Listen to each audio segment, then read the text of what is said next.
Week 3 Inside Tiger Athletics and Bentonville sports are in full swing. Thanks for joining us for another episode presented by First National Bank. This week, Bentonville set out to face the Conway Wampus Cats on the road and drop their second straight loss. After scoring only a field goal in the opening quarter, Conway scored 21 points in the fourth to come back and beat Bentonville by 3. I talked to Coach Grant about what went wrong in the non-conference matchup, as well as what they hope to fix for the upcoming Independence Bowl in Shreveport, Louisiana. Coach, so you're on the road facing a tough Conway team. Tell me about the game. You know, I felt like our kids played hard. Our defense was on the field way too much, and it got to us in the second half. You know, we got down there, and our left tackle got sick on the way down, so we had to play with the guy at left tackle that hadn't really worked much all week, and that just kind of affected some of our stuff offensively. Obviously, Conway had a lot to do with that. It's a good football team, very athletic in the secondary, and do things right. But, you know, I was pleased with the way our kids played. We had a lead. You know, good teams usually put teams away in those situations. We're not there yet. We're close. Some penalties affected us again this week, and they were able to come back and get us in the end, but which is tough. But I think our kids are learning and understanding what's costing us. And hopefully, you know, as we continue to address the same issues, penalties are what's affected us the last 2 weeks. And we're a team that should probably be sitting at 2-0, that's sitting at 0-2, and that's an area that we got to fix. Like you said, they scored 21 unanswered points in the fourth quarter. So what's going on the sidelines? Well, I mean, I think there was never a point where we were just in panic mode. You know, we understood that time was not on our side as they're driving down late and they score. You know, we have about a minute left with the ball and an opportunity to go get into field goal range with a great kicker, but ended up throwing an interception that they were able to take a knee on it.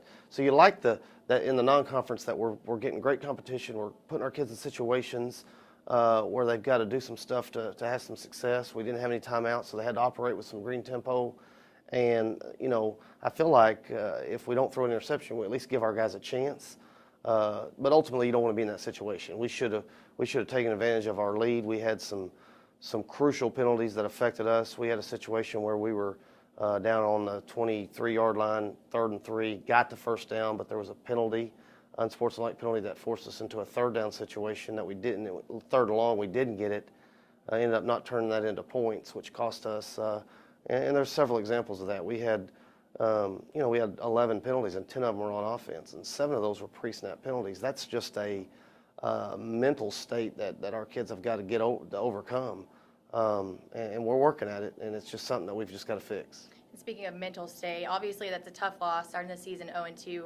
What are attitudes like after the game going into this week? Well, I think it's disappointment, but I think the kids see what we see. They see a really good 0-2 football team, and they see how close we are, and they understand that these penalties are an area that is fixable. So that's what we've got to do, and the reason we play tough teams in the non-conference is to position ourselves for these type of moments in conference play. So this crew's been in this situation before. We went 1-2 in the non-conference last year and ended up having a phenomenal year, and we've done this before. You know, 4 or 5 years ago, our football team went 0-4 and ended up winning a state championship.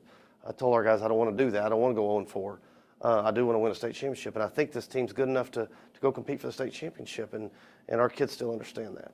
So another non-conference game this weekend, headed down to Shreveport for the Independence Bowl, playing Aledo. How are the preparations? Yeah, so we're having a good week of preparations. Aledo's a very talented group, very well coached. It's a game that we knew when we scheduled. It would probably be one of our toughest games of the year.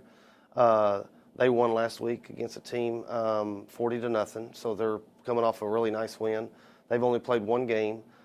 They've got one of the top running backs in the country, which our kids understand that, and I think it's fun to play against guys like that. And we talked to our kids about examples that we've used of teams in the past that have played these big-time players and handled them really well. So not only do they have him, but they have a couple guys on defense. They've got about 4 or 5 Division I football players that are already committed to big-time programs, and then you just add that with just a top-notch program that's very well coached. So we'll have our work cut out for us. But I would rather be playing a team like this than playing a team that we could just line up and beat. easily. You know, you want your kids to be challenged. It is the non-conference, and that's what that's for. So that's where we're at with that right now. You talked about Alito's key players. Who are we looking for this week on the Tiger squad? Well, I mean, I think, you know, obviously Alito's got some big-time players. I think as far as for our guys go, and Harrison Campbell last week was the best player on the field for both teams, in my opinion. He had 5 catches for over 200-something yards and a couple touchdowns. Our backs, Preston Crawford and Noah Featheroff, are playing really good right now. I think Preston's just a matter of he's just shy of 100 yards in both games, and I think he's due for a breakout game. I think our quarterback is just growing and developing. We need to increase his completion percentage and eliminate turnovers. Defensively, I think our football team's playing really good. Ben Sellers has been our leading tackler in both games. Andrew Barkis is up there amongst them. Our defensive line doesn't necessarily show up big time in the stats, but what they're doing to allow these other guys to stay clean and make tackles is awesome. I mean, I still think we've got one of the best defensive lines in the state. So I think there's a lot of key players to watch for this weekend when we play on both teams, and I think it's 2 programs that have been very successful matching up in a neat little deal. Well, we wish you the best of luck, and thanks for talking to us today. Thank you. I appreciate it.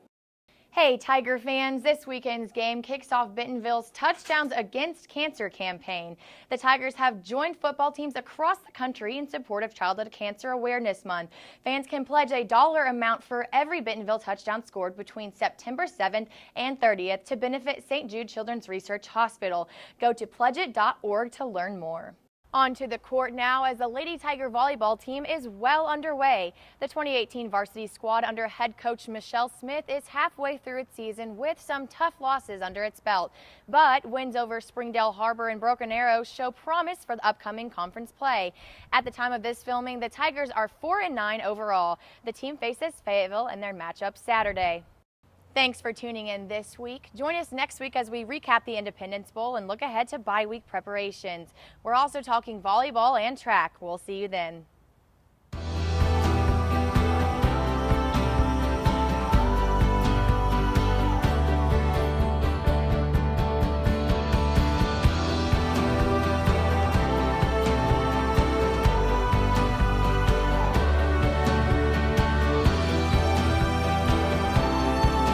You live. We put you first. Introducing You First Banking, only at First National Bank.